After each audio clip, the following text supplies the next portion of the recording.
afternoon students. We have started third law of motion. कल हमने third law of motion start कर दिया था. तो मैंने आपको बताया था कि थर्ड लॉ ऑफ मोशन क्या स्टेट करता है.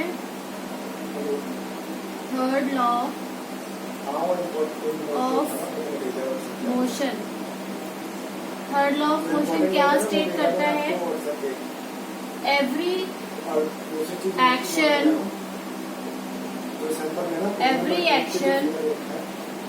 there is an equal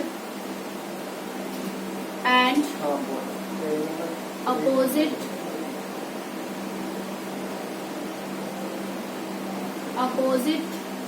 reaction. ठीक है. Third law of motion state करता है every action there is an equal and opposite reaction. इसको हम समझेंगे. आपकी बुक में एक एग्जाम्पल दिए हुए हैं, उसको ही पढ़ लेते हैं. Suppose you are standing at rest and intend to start walking on a road. You must accelerate and this requires a force in accordance with the second law of motion which is this force.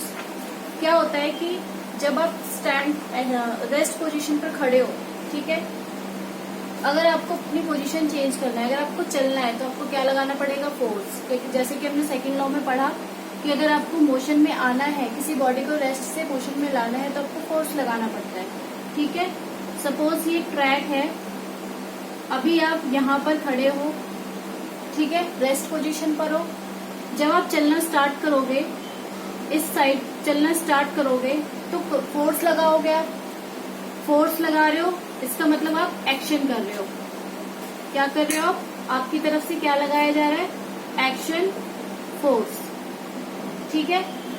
लेकिन हम इस चीज को observe नहीं करते कि जब हम किसी चीज पे फोर्स लगाते हैं, तो मान लो अभी आप इस ट्रैक पे फोर्स लगा रहे हो, होता क्या है कि जितना फोर्स आप इस ट्रैक पे चलने के लिए लगा रहे हो फॉरवर्ड डायरेक्शन में, उतना ही फोर्स ये ट्रैक आपके ऊपर लगाएगा बैकवर्ड डायरेक्शन में, अपोजिट डायरेक्शन में. और उसी को क्या कहते हैं, रिएक्शन फोर्स. जिससे कि आप रोड पर चल पा रहे हो, आपका जो फुट है वो चल रहा है और रोड जो ट्रैक है वो आप पे उतना ही फोर्स लगा रही है, और उस फोर्स को क्या कहा जाएगा, रिएक्शन फोर्स. मतलब जितना एक्शन फोर्स होता है उतना ही अपोजिट रिएक्शन फोर्स लगता है बॉडी पर. ठीक है. एग्जाम्पल और भी है, आपकी बुक में पढ़ लेते हैं. It is muscular effort your exert on a road. आप रोड पे क्या लगा रहे हो, अपना मस्कुलर एफर्ट लगा रहे हो. Is it the direction we intend to move. No, you push the road below backward. मतलब जब आप चलते हो रोड पर, तो आपके पैर जैसे जैसे आप आगे जाते हो, आपका फुट कैसे जाता है, पीछे की तरफ जाता है. मतलब पीछे की तरफ बैकवर्ड डायरेक्शन में आप फोर्स लगाते हो. ठीक है. मतलब आपका फुट आगे जाता है तो फोर्स किस तरफ जाता है, बैकवर्ड डायरेक्शन में. और उसी का अपोजिट क्या लगता है, reaction force. The road exerts an equal and opposite reaction force to your feet to make you move forward. ठीक है. जैसे कि मैंने आपको बताया कि रोड भी आपके ऊपर क्या लगाता है, रिएक्शन फोर्स लगाता है, जिसकी वजह से आप फॉरवर्ड मूव कर पाते हो. It is important to note that even though the action and reaction force are always equal in magnitude, these forces may not produce acceleration of equal magnitudes. This is because each force acts on a different object that may have a different mass. क्या होता है कि हमेशा ये important होता है कि जितना ज्यादा, मतलब जितना आप एक्शन फोर्स लगा रहे हो, वो ऑब्जेक्ट भी आप पे उतना ही रिएक्शन फोर्स लगाता है, इक्वल मैग्नीट्यूड. मतलब अगर आप उस पर 40 न्यूटन फोर्स लगा रहे हो, तो अपोजिट डायरेक्शन में भी 40 न्यूटन ही फोर्स लगाया जाएगा.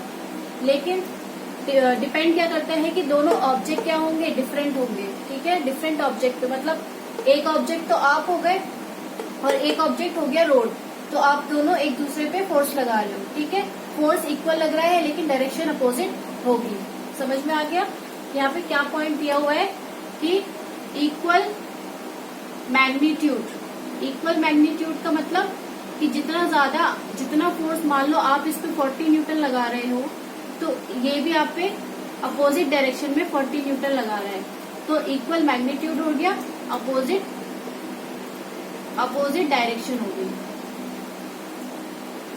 ये पॉइंट क्लियर हो गया। Now when a gun is fired it exerts a forward force on the bullet. जब ये जो इक्वल ये 2 पॉइंट हमने पढ़े, तीसरा जो पॉइंट है वो डिपेंड करता है मास पे। जरूरी नहीं है कि दोनों का मास भी सेम होगा, मास भी डिफर होता है, ठीक है। इसको हम समझते हैं ये एग्जाम्पल से। When a gun is fired it exerts a forward force on the bullet. The bullet exerts an equal and opposite reaction force on the gun. जब गन से बुलेट चलाई जाती है तो क्या होता है कि फोर्स लगाया जाता है जिसकी वजह से बुलेट गन से बाहर आती है, ठीक है। द एक्सेलरेशन दस the result in the recoil of the gun. Figure 9.1 में देखिए आप, यहाँ पर आप देख सकते हैं कि ये जो बुलेट निकल रही है ये एक्सेलरेटिंग फोर्स है बुलेट का, जितनी स्पीड से ये बुलेट निकल रही है, और यहाँ से इसको फोर्स को लगाया जा रहा है, ठीक है। Since the gun has a much greater mass than the bullet.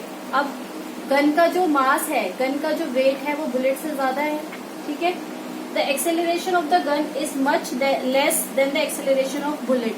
अब यहाँ पर जो एक्सेलरेशन है बुलेट का, उसका एक्सेलरेशन क्या होगा, ज्यादा होगा। देखो हमने सेकेंड लॉ ऑफ मोशन में पढ़ा कि फोर्स का जो फॉर्मूला होता है वो होता है मास इंटू एक्सेलरेशन, ठीक है। ये फॉर्मूला होता है। मैं कह रही हूँ यहाँ पर थर्ड लॉ ऑफ मोशन में कह रहा है कि जो एक्सेलरेशन होता है, अगर हम यहाँ से एक्सेलरेशन निकालेंगे तो फॉर्मूला क्या बनेगा, फोर्स अपॉन मास। ये यही समझाना चाह रहा है कि एक्सेलरेशन इनवर्सली प्रोपोर्शनल होता है किसके, मास के, कि जितना ज्यादा एक्सेलरेशन होगा उतना मास कम होगा, ठीक है। कि मतलब जो बुलेट फायर हो रही है गन से, उसका एक्सेलरेशन इतना ज्यादा है कि वो पर्सन को हिट कर दे रहा है, लेकिन जिससे फायर हो रहा है उसका मास क्या है, ज्यादा है, ठीक है। एक्सेलरेशन ज्यादा है और मास कम है। आगे है the third law of motion can also be illustrated when a sailor jumps out of a rowing boat as the sailor jump forward the force of the boat move it backward. कि जब कोई seller boat से ये कोई seller है, जब ये आगे पैर रखेगा बाहर आने के लिए तो बोट पीछे की तरफ चली जाती है।